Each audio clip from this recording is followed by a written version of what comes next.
Hi, hello dear friends, welcome back. This is Lakshmi Krishna and you're watching നാടൻ അടുക്കള. നാടൻ അടുക്കളയിൽ നമുക്കിന്ന് നല്ലൊരു ചിക്കൻ കറി തയ്യാറാക്കിയാലോ. ചിക്കൻ കറി നമ്മൾ പലതരത്തിൽ തയ്യാറാക്കാറുണ്ട്. ഇത് വളരെ നാടനായിട്ടുള്ളൊരു രീതിയിൽ തയ്യാറാക്കുന്ന നല്ലൊരു ചിക്കൻ കറിയാണ്. അപ്പോൾ ഈ ചിക്കൻ കറി എങ്ങനെ തയ്യാറാക്കേണ്ടതെന്നും ഇതിന് എന്തൊക്കെയാണ് ചേരുവകൾ വേണ്ടതെന്നും ഒക്കെ മനസ്സിലാക്കണമെങ്കിൽ വീഡിയോ സ്കിപ്പ് ചെയ്യാണ്ട് മുഴുവനും കണ്ടോളൂ. അപ്പോൾ ഒരു 3/4 കിലോ ചിക്കനിലാണ് ഞാൻ ഈ കറി തയ്യാറാക്കുന്നത്. അതിനായിട്ട് ചിക്കൻ ചെറിയ പീസസ് ആയിട്ട് കട്ട് ചെയ്തിട്ട് നന്നായിട്ട് കഴുകി വൃത്തിയാക്കി വെച്ചിട്ടുണ്ട്. അപ്പോൾ ആദ്യം തന്നെ നമുക്ക് ഇതിനെ ഒന്ന് മാരിനേറ്റ് ചെയ്ത് വെക്കേണ്ടതായിട്ടുണ്ട്. അപ്പോൾ അതിനായിട്ട് ഒരു 1/2 ടീസ്പൂൺ മഞ്ഞൾപ്പൊടി, 1 ടീസ്പൂൺ മുളക് പൊടി, ഒരു ചെറിയ സ്പൂൺ ഇഞ്ചി വെളുത്തുള്ളി പേസ്റ്റ്, ഇതിന് ഇപ്പം നമ്മുടെ ചിക്കന് മാരിനേഷന് വേണ്ടിയിട്ട് ആവശ്യത്തിനുള്ള ഒരല്പം ഉപ്പ്, ഇതെല്ലാം കൂടെ ചേർത്തിട്ട് നമുക്കൊന്ന് തിരുമ്മി യോജിപ്പിച്ച് വെക്കാം കേട്ടോ. ഇതിങ്ങനെ മസാല പുരട്ടി വെച്ചതിന് ശേഷം നമ്മൾ ബാക്കി ഇൻഗ്രീഡിയൻസൊക്കെ റെഡിയാക്കി എടുക്കുമ്പോഴേക്കും നമ്മുടെ ഈ ചിക്കൻ കഷ്ണങ്ങളിലേക്ക് മസാലകളൊക്കെ നന്നായിട്ട് പിടിച്ചിട്ടുണ്ടാവും. അപ്പോൾ ഈ രീതിയിലൊരു മാരിനേഷൻ കൊടുത്തതിന് ശേഷം നമ്മൾ ചിക്കൻ കറി തയ്യാറാക്കുമ്പോൾ ഈ ചിക്കനിലേക്ക് കഷ്ണങ്ങളിലേക്ക് തന്നെ മസാലകളൊക്കെ നന്നായിട്ട് പിടിച്ചിരിക്കും കേട്ടോ. ഈ മാരിനേഷൻ കൊടുത്തിട്ട് നമ്മൾ കറി തയ്യാറാക്കുമ്പോൾ മുളക് പൊടിയും മഞ്ഞൾ പൊടിയും ഉപ്പും ഒക്കെ ആദ്യമേ തന്നെ ഇതിൽ പിടിച്ചിരിക്കുന്നതുകൊണ്ട് കറി കഴിക്കാനും നല്ല ടേസ്റ്റ് ഉണ്ടാവും. അപ്പോൾ ഇതവിടെ ഇരിക്കട്ടെ. ഈ സമയം കൊണ്ട് നമുക്ക് ആവശ്യത്തിനുള്ള ചേരുവകളൊക്കെ റെഡിയാക്കാം. എല്ലാം റെഡിയായി കഴിയുമ്പോഴേക്കും ഏതാണ്ട് ഒരു 1/4 മണിക്കൂറോളം ആയിട്ടുണ്ട്. അപ്പോൾ ഞാനിവിടെ ഒരു പാനിലേക്ക് ഒരു 2-3 സ്പൂൺ നമുക്ക് വെളിച്ചെണ്ണയുടെ ആവശ്യമുണ്ട് കേട്ടോ. അത് ചേർത്ത് കൊടുത്തിട്ടുണ്ട്. ഈ എണ്ണ ഒന്ന് ചൂടായി വരുമ്പോൾ അതിലേക്ക് ഒരല്പം പട്ട കഷ്ണങ്ങളായിട്ട് പൊടിച്ചെടുത്തത്, അതോടൊപ്പം തന്നെ ഒരു 5 ഗ്രാമ്പും ഒരു 3 ഏലക്കായയും കൂടി ഞാൻ എടുത്ത് വെച്ചിട്ടുണ്ട്. അതും കൂടെ നമുക്കിതിലേക്ക് ചേർത്ത് കൊടുക്കാം. ഈ ഹോൾ സ്പൈസസിൻ്റെ ഇട്ടിട്ടുള്ള താളിപ്പാണ് നമ്മൾ നോൺ വെജ് കറികൾക്ക് നൽകാറ്. കടുക് താളിക്കാറില്ല കേട്ടോ. അതോടൊപ്പം ഇത് കൽപ്പാസി എന്ന് പറയുന്ന ഒരു സ്പൈസാണ്. അത് കിട്ടുന്നെങ്കിൽ ഉപയോഗിച്ചോളൂ, ഇല്ലെങ്കിലും കുഴപ്പമൊന്നുമില്ല. അപ്പോൾ അതുണ്ടെങ്കിൽ അതും ചേർത്ത് കൊടുക്കാം. ഈ കൽപ്പാസി കൂടെ നമ്മൾ ചേർക്കുമ്പോൾ ഇതിന് നല്ലൊരു മണം കിട്ടും കേട്ടോ നമ്മുടെ കറിക്ക്. അതിന് വേണ്ടിയിട്ട് ചേർക്കുന്നതേ ഉള്ളൂ, ഇല്ലെങ്കിലും കുഴപ്പമൊന്നുമില്ല. ഇനിയിപ്പോൾ നമ്മളിതിലേക്ക് ആദ്യം ചേർത്ത് കൊടുക്കുന്നത് ജിഞ്ചർ ഗാർലിക് പേസ്റ്റാണ്. ഇതിപ്പോൾ വെള്ളം ചേർത്തിട്ട് അരച്ചൊന്നുമല്ല, ഇഞ്ചിയും വെളുത്തുള്ളിയും വെള്ളം ഒട്ടും ചേർക്കാണ്ട് മിക്സിയിലിട്ട് ചതച്ചെടുത്തതാണ്. ഇപ്പോൾ വെള്ളം ചേർത്തിട്ടാണ് നമ്മൾ അരയ്ക്കുന്നതെങ്കിൽ അത് കയ്യിലേക്കൊക്കെ തെറിച്ച് നമ്മുടെ കൈയൊക്കെ പൊള്ളാനുള്ള സാധ്യതയുണ്ട് കേട്ടോ. ആദ്യമായിട്ട് നമ്മൾ എണ്ണയിലേക്ക് ചേർക്കുമ്പോൾ അതുകൊണ്ട് വെള്ളം ചേർക്കാണ്ട് ചതച്ചെടുക്കുക. എന്നിട്ട് ഈ എണ്ണയിലിട്ടിട്ട് നന്നായിട്ടൊന്ന് വഴറ്റിയെടുക്കണം.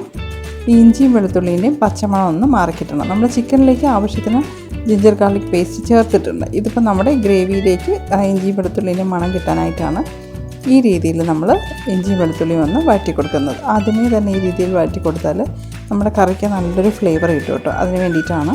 അപ്പോൾ തീ ഒരു മീഡിയം ഫ്ലെയിമിൽ വെച്ചിട്ട് നന്നായിട്ടൊന്ന് മൂപ്പിച്ചെടുക്കുക. ഇനി ഇതിലേക്ക് മാരിനേറ്റ് വെച്ചിരിക്കുന്ന ചിക്കൻ കഷ്ണങ്ങൾ ഇട്ട് കൊടുക്കാം നമുക്ക്. അപ്പോൾ ഈ ചിക്കനിൽ നമ്മൾ ഇഞ്ചി വെളുത്തുള്ളി പേസ്റ്റൊക്കെ ചേർത്തിട്ടുള്ളത് കൊണ്ട് മുളക് പൊടിയും മഞ്ഞൾ പൊടിയൊക്കെ ചേർത്തിട്ടുണ്ടല്ലോ. അപ്പോൾ അതിൻ്റെയൊക്കെ പച്ചമണം മാറാനായിട്ട് ഒരു 1-2 മിനിറ്റ് നമുക്ക് ഇതുപോലെ ഈ എണ്ണയിലിട്ടൊന്ന് വഴറ്റി കൊടുക്കേണ്ടതായിട്ടുണ്ട്. അപ്പോൾ നമ്മൾ ഇതിലേക്ക് ചേർത്ത് കൊടുത്തിരിക്കുന്ന മസാലകളുടെ പച്ചമണമൊക്കെ ഒന്ന് മാറി വരും. മാത്രമല്ല ചിക്കൻ്റെ പുറം ഭാഗം ഒന്ന് വെന്ത് കിട്ടുകയും ചെയ്യും കേട്ടോ. അപ്പോൾ നമ്മൾ കറി തയ്യാറാക്കുമ്പോൾ ചിക്കൻ പീസസ് ഒന്നും പൊടിഞ്ഞു പോവില്ല. ഇപ്പോൾ നോക്കിയേ, ഈ ചിക്കനിലിരുന്ന് ഒരല്പം വെള്ളം ഇറങ്ങി വന്നിട്ടുണ്ട്. ഇനി നോക്കി കഷ്ണങ്ങളൊന്ന് മാറ്റി നോക്കുമ്പോൾ നമുക്ക് കാണാൻ പറ്റും നമ്മളിതിലൊട്ടും വെള്ളം ചേർത്തിട്ടുണ്ടായിരുന്നില്ല. ഇതിലിപ്പോൾ ഈ കാണുന്ന നനവ് മുഴുവൻ ഈ ചിക്കനിൽ നിന്ന് ഊർന്നു വന്ന വെള്ളമാണ്. ഈ ഒരു സ്റ്റേജിൽ ഈ വെള്ളം ഇങ്ങനെ ഊർന്നു വന്നതിന് ശേഷം നമുക്കിതിലേക്ക് നമ്മുടെ ചിക്കനിലേക്ക് ആവശ്യമുള്ള കറിക്ക് ആവശ്യമുള്ള മസാലപ്പൊടികളും കൂടി ഇതിലേക്ക് ചേർത്ത് കൊടുക്കണം കേട്ടോ. ഈ സ്റ്റേജിൽ നമ്മൾ ചേർത്ത് കൊടുത്ത് നന്നായിട്ടൊന്ന് ഇളക്കി യോജിപ്പിച്ച് കൊടുത്താൽ മസാലകളുടെ പച്ചമണവും മാറിക്കിട്ടും. അതിനായിട്ട് 1/2 ടീസ്പൂൺ മഞ്ഞൾപ്പൊടി, 1 ടീസ്പൂൺ മുളക് പൊടി, 2 ടീസ്പൂൺ മല്ലിപ്പൊടി ഇവ ചേർത്ത് കൊടുത്തിട്ടുണ്ട്. നമ്മൾ ചിക്കൻ മാരിനേറ്റ് ചെയ്തപ്പോൾ 1 സ്പൂൺ മുളക് പൊടി ചേർത്തിരുന്നു. ഇപ്പം 1 സ്പൂൺ മുളക് പൊടി ചേർത്ത് കൊടുക്കുന്നു. അപ്പോൾ 2 സ്പൂൺ മുളക് പൊടിയും 2 ടീസ്പൂൺ മല്ലിപ്പൊടിയാണ് നമ്മളിതിലേക്ക് ചേർത്ത് കൊടുത്തത്. അതോടൊപ്പം 1/2 ടീസ്പൂൺ ഗരം മസാല പൊടിയും കൂടെ ചേർത്ത് ഇതുപോലെ നന്നായിട്ടൊന്ന് ഇളക്കി യോജിപ്പിച്ച് കൊടുക്കുക. 1-2 മിനിറ്റ് ഒന്ന് ഇളക്കി യോജിപ്പിച്ച് കൊടുക്കുമ്പോൾ തന്നെ ഈ പൊടികളിലെ പച്ചമണമൊക്കെ ഒന്ന് മാറിക്കിട്ടും. പൊടികളുടെ പച്ചമണം ഒന്ന് മാറി വന്നാൽ മാത്രമേ നമ്മുടെ കറിക്ക് നല്ല ടേസ്റ്റ് ഉണ്ടാവുള്ളൂ കേട്ടോ. അപ്പോൾ ഈ രീതിയിൽ പൊടികളൊക്കെ ചേർത്ത് കൊടുത്ത് നന്നായിട്ടൊന്ന് വഴറ്റിയെടുത്തിട്ടുണ്ട്. പൊടികളായതുകൊണ്ട് തന്നെ പെട്ടെന്ന് പച്ചമണമൊക്കെ മാറിക്കിട്ടും കേട്ടോ. ഇനിയിപ്പോൾ ഇതിലേക്ക് നമ്മൾ ചേർത്ത് കൊടുക്കാൻ വേണ്ടി പോകുന്നത്, ഞാനിപ്പോൾ ഒരു 2 വലിയ സവാള എടുത്ത് നീളം കഷ്ണങ്ങളായിട്ട് അരിഞ്ഞ് വെച്ചിട്ടുണ്ടായിരുന്നു. അത് നമുക്കിതിലേക്ക് ചേർത്ത് കൊടുക്കാം. ഈ സവാള ഇങ്ങനെ ചേർക്കുന്നത് കൊണ്ട് നമ്മൾ വഴട്ടാണ്ട് ഇതിലേക്ക് ഡയറക്റ്റായിട്ട് ചേർത്ത് കൊടുക്കുന്നതുകൊണ്ട് കറി തയ്യാറാക്കുമ്പോൾ നന്നാവുമോ എന്നൊരു ഡൗട്ട് ഉണ്ടാവുമെങ്കിൽ ഒട്ടും വേണ്ട, നല്ല ടേസ്റ്റ് ഉണ്ടാവും ഈ രീതിയിൽ തയ്യാറാക്കുമ്പോൾ. അതോടൊപ്പം തന്നെ ഒരു വലിയ ടൊമാറ്റോ എടുത്തിട്ടുണ്ടായിരുന്നു, അതും ചെറിയ കഷ്ണങ്ങളായിട്ട് അരിഞ്ഞ് നമുക്ക് ഇതിലേക്ക് ചേർത്ത് കൊടുക്കാം. നന്നായിട്ടൊന്ന് ഇളക്കി യോജിപ്പിച്ച് കൊടുക്കാം കേട്ടോ. ഇനിയിപ്പോൾ നമ്മുടെ ഗ്രേവിക്കും ഈ ഉള്ളിക്കും തക്കാളിനും ഒക്കെ ആവശ്യമുള്ള ഉപ്പും കൂടെ നമുക്കിതിലേക്ക് ചേർത്ത് കൊടുക്കാം. നന്നായിട്ടൊന്ന് ഇളക്കി യോജിപ്പിച്ച് കൊടുക്കുക.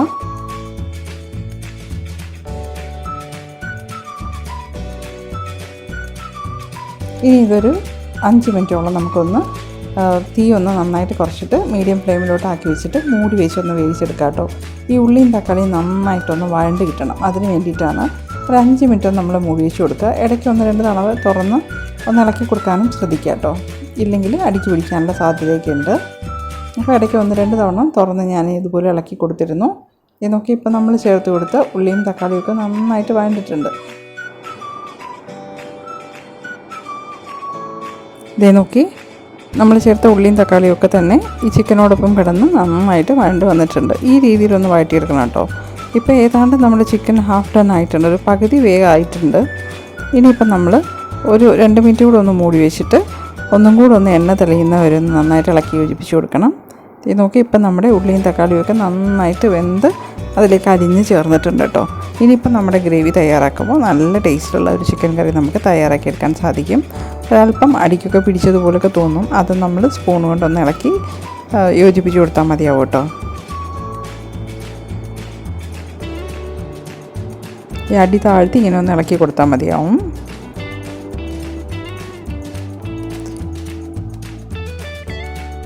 ഇതേ കണ്ടില്ലേ, ഇപ്പം നന്നായിട്ട് നമ്മുടെ ഉള്ളിയും തക്കാളിയും ഒക്കെ വേണ്ടി വന്നിട്ടുണ്ട്. പിന്നെ ഇതിലേക്ക് ഞാൻ ഒരു 1/4 കപ്പ് തേങ്ങയുടെ 2ാം പാലാണ് ചേർത്ത് കൊടുക്കുന്നത്. അപ്പോൾ തേങ്ങാപ്പാൽ റെഡിയാക്കാനായിട്ട് തേങ്ങ അരച്ച് തന്നെ റെഡിയാക്കണമെന്നൊന്നുമില്ല. അപ്പോൾ നമുക്ക് മാർക്കറ്റിൽ തേങ്ങാപ്പാലും ആയിട്ടും അല്ലെങ്കിൽ തന്നെ കോക്കനട്ട് മിൽക്ക് പൗഡറായിട്ടൊക്കെ നമുക്ക് വാങ്ങിക്കാൻ കിട്ടും, അത് യൂസ് ചെയ്താലും മതി. അതാണ് നിങ്ങൾ യൂസ് ചെയ്യുന്നതെങ്കിൽ ഈ സ്റ്റേജിൽ പച്ചവെള്ളം ചേർത്ത് കൊടുത്താൽ മതിയാവും.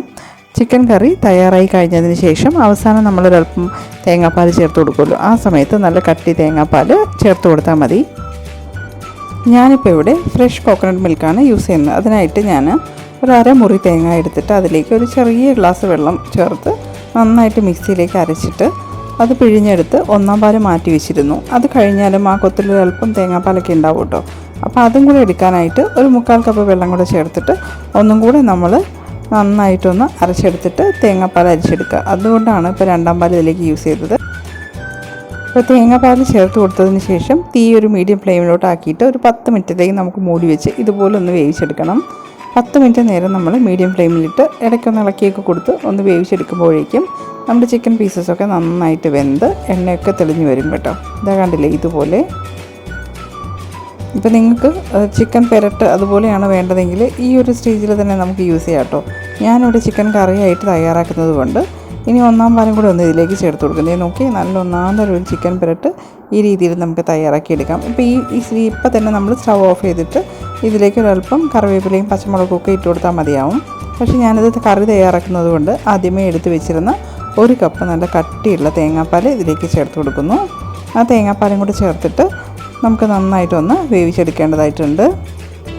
ഈ തേങ്ങാപ്പാൽ ചേർത്ത് കൊടുത്തു കഴിഞ്ഞാൽ സാധാരണ ചിലരൊക്കെ തിളപ്പിക്കാറില്ല, പക്ഷേ ഞാൻ തേങ്ങാപ്പാൽ ചേർത്ത് കൊടുത്തിട്ട് ഒന്നും കൂടെ ഒന്ന് തിളപ്പിച്ച് എണ്ണ തെളിയുന്നവരെ ഒന്ന് വേവിച്ചെടുക്കും. അതാണ് കറിക്ക് കുറച്ചുകൂടി സ്വാദെന്നാണ് എനിക്ക് തോന്നിയിട്ടുള്ളത്. അപ്പോൾ നിങ്ങൾക്ക് തേങ്ങാപ്പാൽ ചേർത്തതിന് ശേഷം തിളപ്പിക്കാൻ ഒരു താല്പര്യവും ഇല്ലെങ്കിൽ ഈ രീതി ഒന്ന് തിളച്ച് വരുമ്പോഴേക്കും ഒന്ന് തിളയ്ക്കാൻ തുടങ്ങുമ്പോഴേക്കും സ്റ്റവ് ഓഫ് ചെയ്ത് കൊടുത്തിട്ട് ഒരൽപ്പം പച്ചക്കറിവേപ്പിലയും പച്ചമുളകും ഒക്കെ ചേർത്ത് സെർവ് ചെയ്യാമെന്നുള്ളതേ ഉള്ളൂ. പക്ഷേ ഞാനിവിടെ ഈ തേങ്ങാപ്പാൽ 1ാം പാൽ ചേർത്ത് കൊടുത്തതിന് ശേഷം ഒന്നും കൂടി ഒരു 5 മിനിറ്റോളം മീഡിയം ഫ്ലെയിമിലിട്ട് തിളപ്പിച്ച് എണ്ണ ഒന്ന് തെളിയുന്നത് വരെ കറി ഒന്ന് റെഡിയാക്കും കേട്ടോ.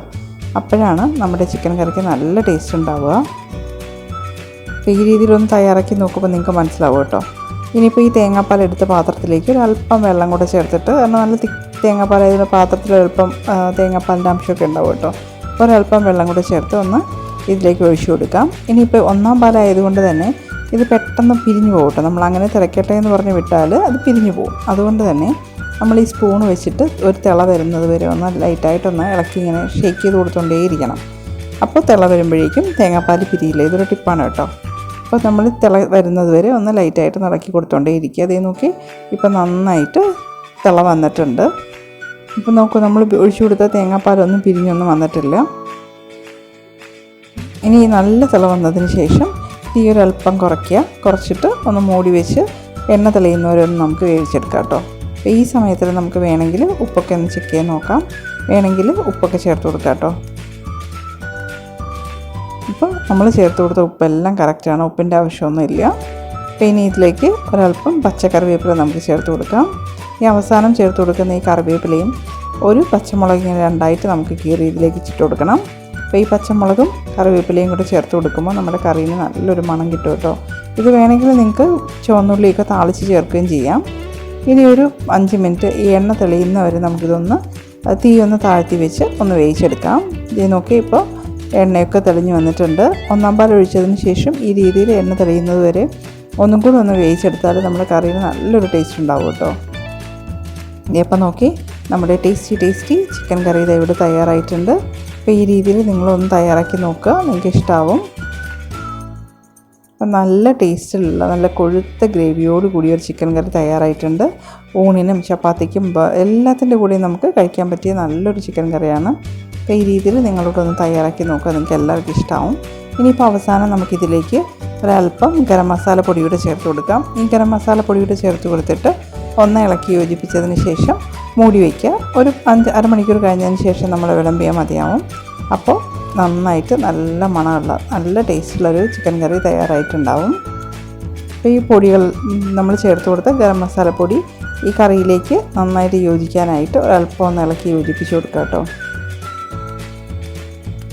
അപ്പോൾ ഈ അവസാനം നമ്മൾ ഈ ഗരം മസാല ചേർത്ത് കൊടുക്കുന്നതുകൊണ്ട് തന്നെ ഈ കറി തുറക്കുമ്പോൾ നല്ലൊരു മണം വരും കേട്ടോ. അതിന് വേണ്ടിയിട്ടാണ് അവസാനം ഒരല്പം ഗരം മസാല പൊടി ചേർത്ത് കൊടുക്കുന്നത്. അപ്പോൾ ഞാൻ സ്റ്റവ് ഓഫ് ചെയ്തിട്ട് ഏതാണ്ട് അരമണിക്കൂറോളം ഇങ്ങനെ മൂടി വെച്ചിട്ടുണ്ടായിരുന്നു. ഇത് പാത്രഭാഗം എന്ന് പറയുന്ന ഒരു സ്റ്റേജാണ്. ഇങ്ങനെ ഒരല്പ സമയം ഇങ്ങനെ മൂടി വെച്ച് കൊടുക്കുമ്പോൾ ആ പാത്രത്തിൽ ഇരുന്നിട്ട് തന്നെ നമ്മുടെ കറി ഒന്നും കൂടെ ഒന്ന് കുക്കാവും കേട്ടോ, ആ ഹീറ്റിലിരുന്നിട്ട്. അപ്പോൾ ആ രീതിയിൽ ഒരമണിക്കൂർ വെച്ചതിന് ശേഷം നമ്മൾ വിളമ്പാണെങ്കിൽ നമ്മുടെ കറിക്ക് നല്ല ടേസ്റ്റ് ഉണ്ടാവും. നോൺ വെജ് വിഭവങ്ങൾ എപ്പോഴും വച്ച് കഴിഞ്ഞിട്ട് ഒരമണിക്കൂറോളം നമ്മൾ അതിനെ മൂടി വെച്ചതിന് ശേഷം എടുത്ത് വിളമ്പുന്നതാണ് നല്ലത്. ഇതിപ്പോൾ നോക്കിയാൽ നല്ല ടേസ്റ്റി ഒരു ചിക്കൻ കറി തയ്യാറായിട്ടുണ്ട്. അപ്പോൾ വീഡിയോയിൽ കാണുമ്പോൾ ഇത് വലിയൊരു പ്രോസസ്സായിട്ടൊക്കെ നമുക്ക് തോന്നുമെങ്കിലും അങ്ങനെയൊന്നും അല്ല കേട്ടോ, പെട്ടെന്ന് തന്നെ നമുക്ക് തയ്യാറാക്കിയെടുക്കാൻ പറ്റുന്ന ഒരു റെസിപ്പിയാണ്.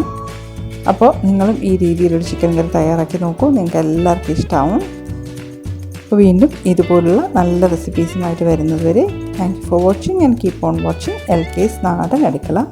വീഡിയോ ഇഷ്ടപ്പെട്ടാൽ ലൈക്ക് ചെയ്യാനും ഷെയർ ചെയ്യാനും കമൻറ്റ് ചെയ്യാനും ഒന്നും മറക്കണ്ട കേട്ടോ. വീഡിയോ ഇഷ്ടപ്പെടുകയാണെങ്കിൽ ചാനലിലൂടെ ഒന്ന് സബ്സ്ക്രൈബ് ചെയ്ത് സപ്പോർട്ട് ചെയ്യുക. അപ്പോൾ വീണ്ടും ഇതുപോലുള്ള നല്ല വീഡിയോസായിട്ട് വരുന്നത് വരെ താങ്ക് യു ഫോർ വാച്ചിങ്.